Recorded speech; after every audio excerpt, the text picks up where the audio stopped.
Welcome to Fargo Talks Fargo, an FX original podcast produced by Bill and Sharpie. Totally lying. It's the unofficial podcast on the FX television series.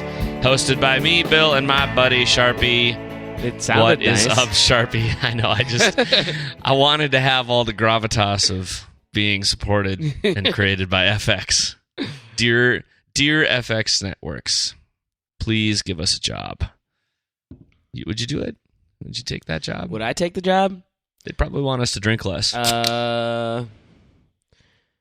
Yeah, at least we wouldn't have to swear less. Man, there was some especially this doozies episode. Today. Whoo, boy. Oh, by the way, this season of Fargo Talks Fargo is sponsored by Fargo Brewing Company, and they're always tasty and always delicious and bright and bold and warm in your tummy. It makes me feel good when I drink it. Wood Chipper, Indie Pale Ale, FargoBrewing.com. Mm-hmm. Get some today. It's cold in your mouth, but it's warm in your tummy. Yeah, you're right. When I heard the F-bomb, I was like, I had to check my watch. Multiple F-bombs. Yes.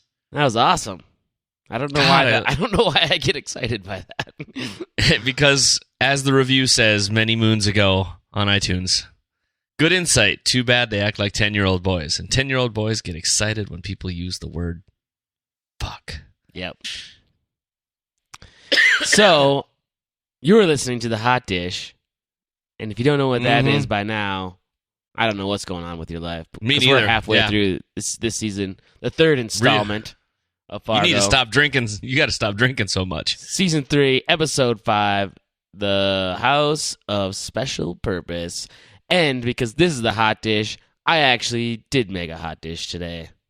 Nice. I made one Sunday. I had my last piece of that hot dish tonight before I watched the show, Sharpie. Did your wife eat any of it?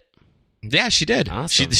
It was one of those things where you know what this like, when you eat it and you're like, this is good. But then she immediately says, this is going to be better tomorrow. Oh, yeah. I think magical things happen to hot dishes in the refrigerator. Do you think so? I hope something magical happens to this hot dish I made because I'll admit my hot dish skills are they leave a lot to be desired.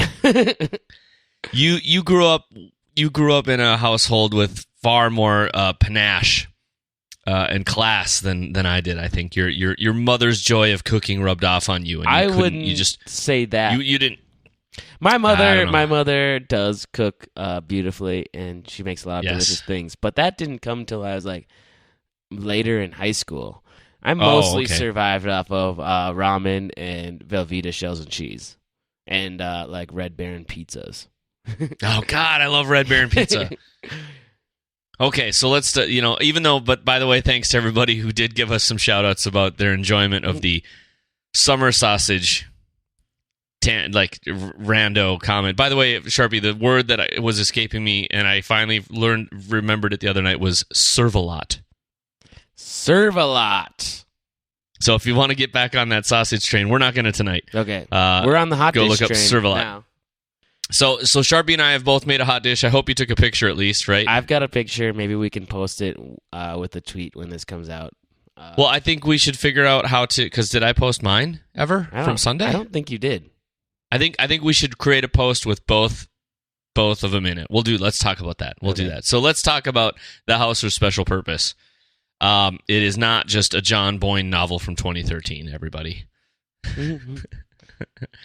I actually, the minute, just to talk title for a minute, when he started talking about Siberia and just staring out and talking about blood in this area he was talking about. And Yuri, you're talking about. Yuri, sorry, yeah. When Yuri talked about it and he brought up, did he actually say the Bolsheviks? I can't remember now. I don't think he did, but I also hear like every fifth word he says. Yeah, okay. Anyway, I just, for whatever reason, as I saw that, and I kind of like House of Special Purpose, I thought Russia, and I thought all these things, and I had a hunch. I Googled, and I was like, oh, yeah. The house in Russia that they were stowing away Emperor Nicholas II and his family, who they eventually executed, and then they lied about it, but the thing that I'm mostly thinking about is the fact that they lived there. It wasn't like they just took him there, stowed him overnight, and then like axed him in the middle of the night.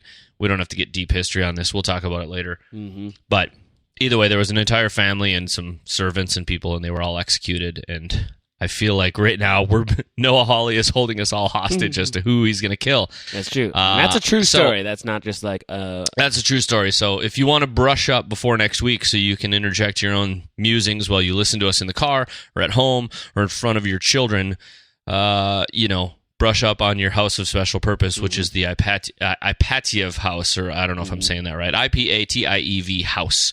That's what happened. But that eventually happened after demolished by Boris Yeltsin. Yes, after the Bolshevik Revolution. Jumping backwards. Wow, what an open. Oh, Mac Davis. Mac Davis is It's Hard to Be Humble. It felt tongue-in-cheeky. It felt gross. And at the same time, as you realize, it's going horribly awry right away. And kicking off with an envelope that says, for Emmett Stussey's eyes only. Of course, that's not what's going to happen. Yeah, but I feel like that whole learning later thing about, like, I feel like Nikki tried to hold her own when she took that call from Cy, but even in her mind and her face a little bit, I saw, like, there's other people at the house. Oh, God. Yeah, she's definitely missing a couple pieces, usually. Yeah. To her. I in the effort of us trying to always keep these episodes on track, did you notice right away that when he's like, I fell in love, and then her face was just, and I was like, oh, come on, Nikki, say it. And then you're sweet. Yeah, I thought some people might be turned off by that, but I wasn't, because it's not like he said, I love you, and you're waiting for I love you back.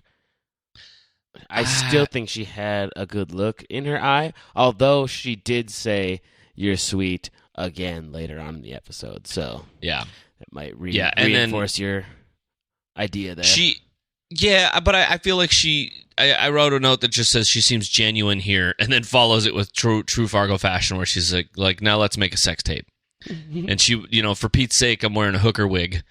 I don't know.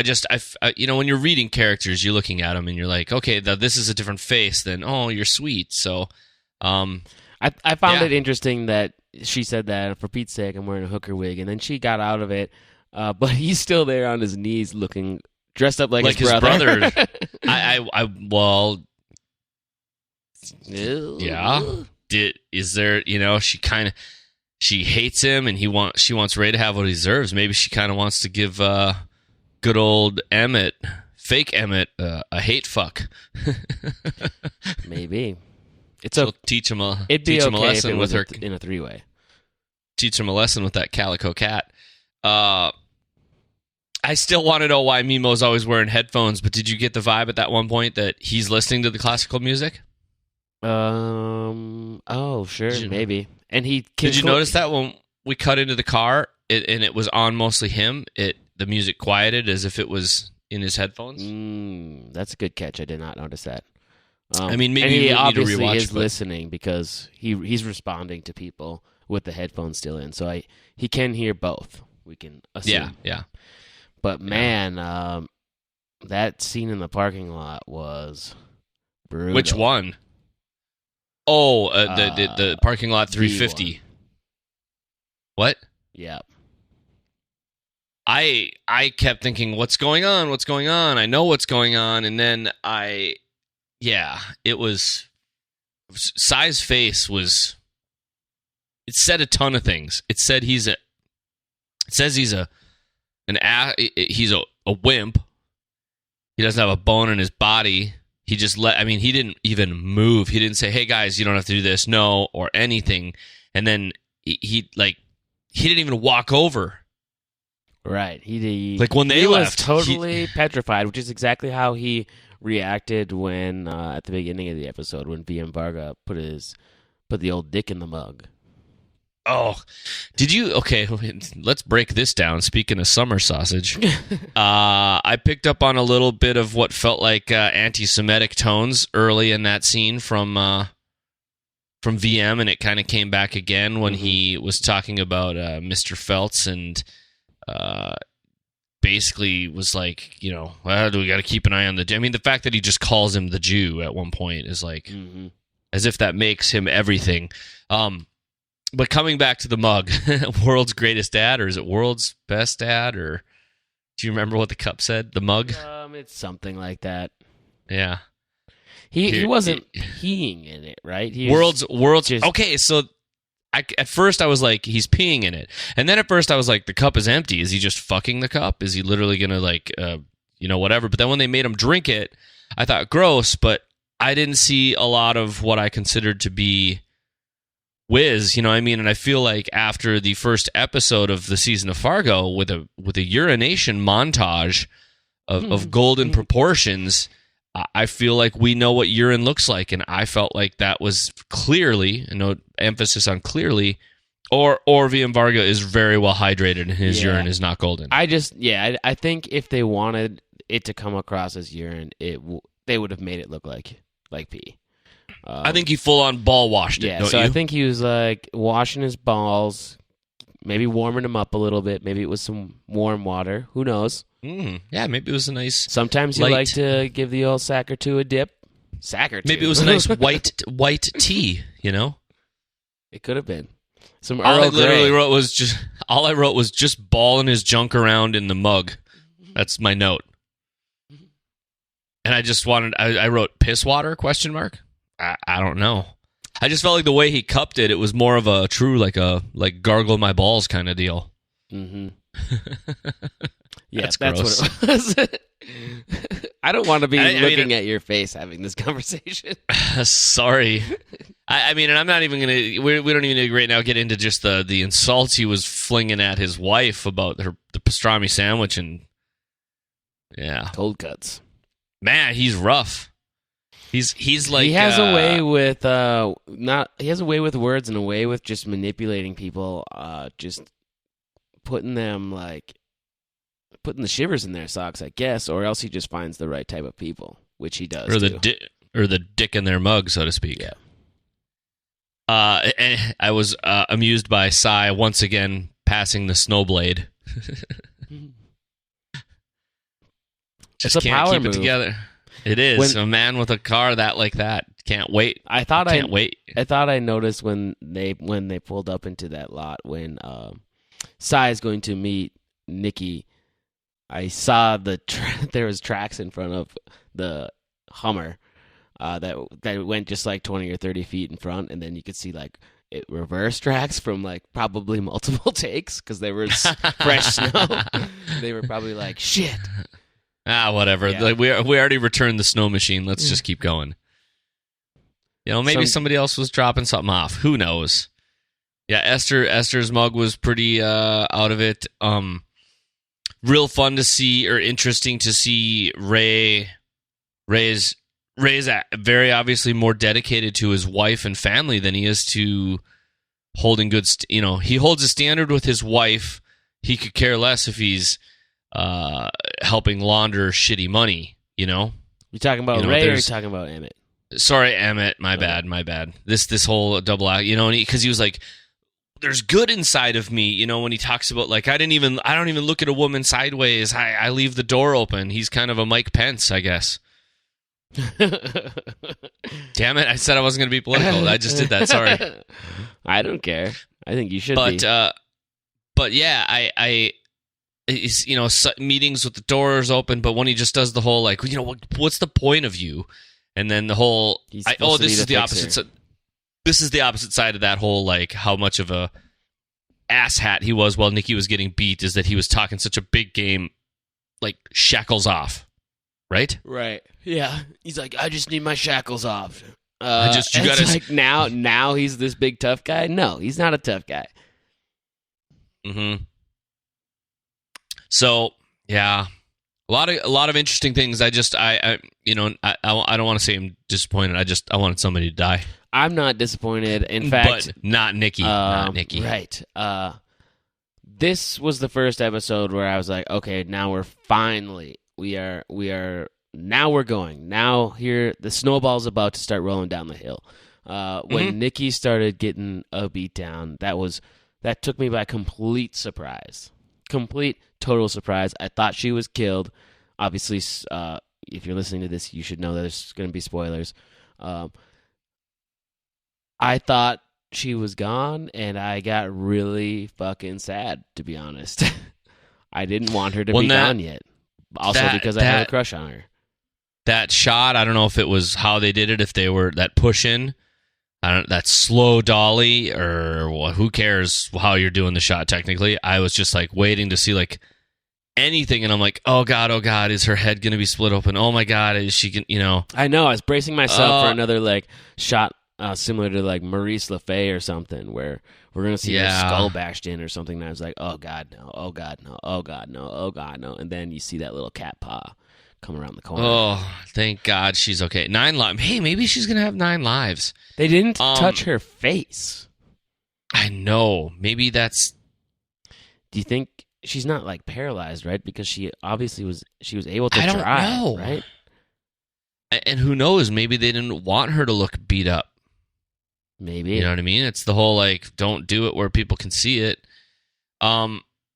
I also wanted to just quickly bring up, and I'll probably bring it up next week, when they're talking about the money and how much, 100,000, 200,000, and they're talking about other truth, and no, it's a fact, and that immediately made me go, Pravda and Nepravda and the Astina conversation we had from last week, and that, I thought that was if it was a real touch, but that phone call, the fuck you phone call in the bus, and he hangs up and he's like, what did he goes? It's like, that's my mom. That's my mom. And then he just sits back down. That's the best thing you could come up with. Like, whoops. And then I literally tell saying VM, it was his brother would have been way better.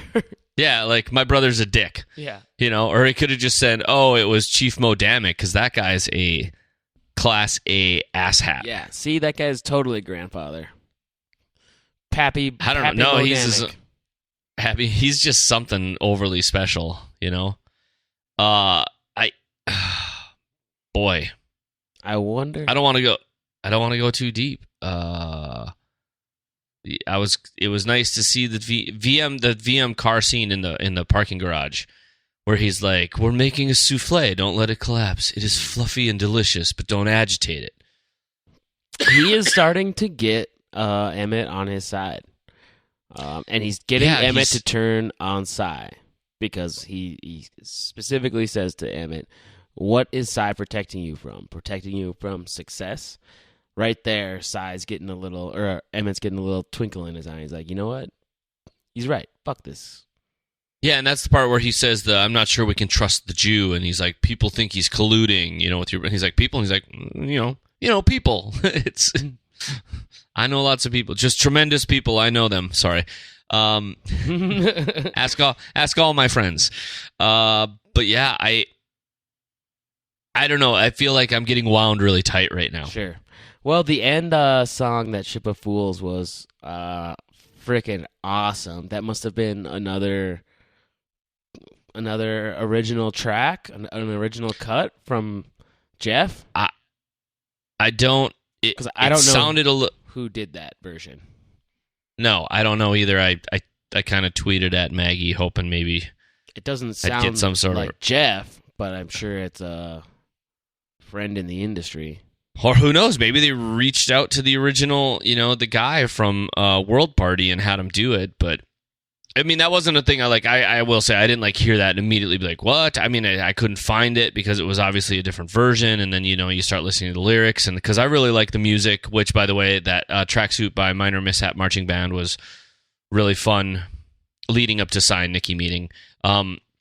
And next week, guys, get ready, because that's where, as long as everything goes according to plan, we're going to be chatting with Maggie Phillips about the music selections that she's been making this year and what's going on with that and how that's been in her last year. And we'll probably talk about stuff outside of Fargo. So, because I'm pretty sure Maggie was also the music supervisor on a bunch of stuff for the FX series Legion that Noah Hawley also was behind. So we'll find out all that stuff. So we're going to record that next week. I don't know if we'll release it right away, just because it's on a Tuesday. Then we got the Wednesday recording, and yeah, it will be in addition to our normal recordings.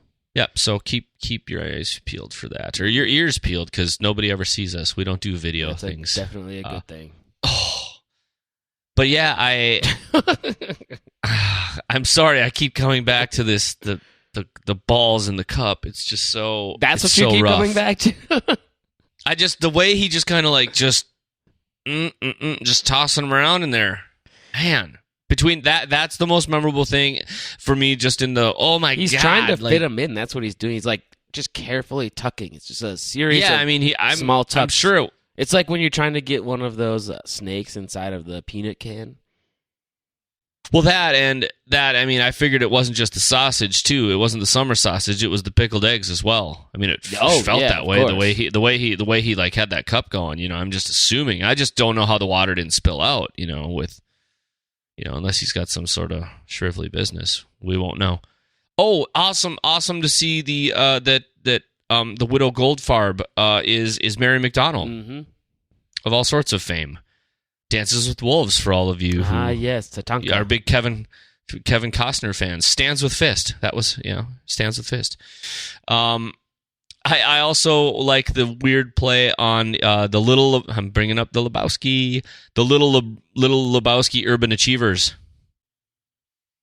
This whole Emmett wants to focus on helping the kids and letting people achieve all the stuff and all that. So I thought that was kind of fun. And I'm also wondering that I'm going to probably look up and figure out there might be nothing to it, but there's that big bear in the entryway at the Stussy house, and that they were at the bear's den, and there were these big buffalo scenes in the thing, and they cut and it was bears. So I want to know. It might just be something else, but we'll also have some other hot tips that we got in from some friends that I haven't shared with you yet in the Canada. Yeah, I've seen some stuff come across from listeners, and it's gonna be. We've got some good stuff in store for the I got a new one today. So cool. So stay tuned. So I don't know. I don't think we offered a lot of heavy insight. I think we just offered a bunch of things that we enjoy here. I mean, unless you got anything else, I feel like we could wrap this one up. And I'm gonna finish my beer and just send us your thoughts and opinions. Any ideas you might have as to where things are going, or what you want to see, or what you think's going to happen. Yeah, that would be cool. Yeah, we're always down with that if there's things you want us to talk about. So, and like I said, if you want to reach out to us, we're on Facebook at Fargo Talks Fargo. We're on Twitter at Fargo Talks Fargo, and you can always email at podcast@fargotalksfargo.com. And we do get all your mail. We really appreciate it. I'm the one who generally gets it, but I forward everything to Sharpie. And if we don't drop your name, or sometimes we can only say so many people on the show. And we also, if I don't respond, it's not that I'm not getting it. It's just there's lots of stuff sometimes. So we do appreciate it. So I think until then, and you can follow Sharpie on Twitter if you want at CHARPIE, or me at LEMPE. That's it. That's it. Right? Yep. So you guys get out there. Sharpie's going to have his hot dish, and we'll shut this down, and we'll figure out how we're going to post our recipes so that if you want to make hot dish for your next episodes of Fargo, you can do that. Because Sharpie and I, we're going to alternate weeks, though, right? Yeah. Well, we can do that. We won't going forward. We won't be posting tonight's recipe because it is a hodgepodge of. I used pork shoulder because the whole idea was to get rid of stuff in my fridge. And you're not making a hot dish. I had pork shoulder that needed to be cooked like within the next couple of days. And so it's pork shoulder, so it's really tough. So, it was a series. I had to bust out the pressure cooker, break that down. I did make my own cream of mushroom. So basically, we're not going to ever post yours because it's not a hot dish. I will do a You made a casserole. Hot dish. You made a casserole. Is that the difference? A hot dish is just all like store-bought, prepackaged processed ingredients, and a casserole is like homemade. Maybe. I mean, I'm just saying. No, but I never grew up, had anyone who said, "What did you bring?" And I was like, "Oh, I brought my roast pork shoulder hot dish." That never happens. It happened tonight. Yeah, so, well, you can still post your picture, do whatever. Yeah. I actually made the enchilada. You did make... Enchilada tater tot hot dish, like full-blown. That was pretty legit. It's as hot dishy as you can get. I mean, the only thing that I could have maybe chucked in there was like some little Vienna sausage or something strange. Oh, God. Fun fact, I love those. Okay. Hey, Sharpie, we'll talk this Sunday. We'll do the full hot dish. We'll get all the stuff out. And so thanks to everybody for listening. And thanks again to FargoBrewing.com. for helping us with this season. I suck at my job. Okay. All right, we'll catch you later, Sharpie. All right. Good night. Okay, then. Bye-bye now.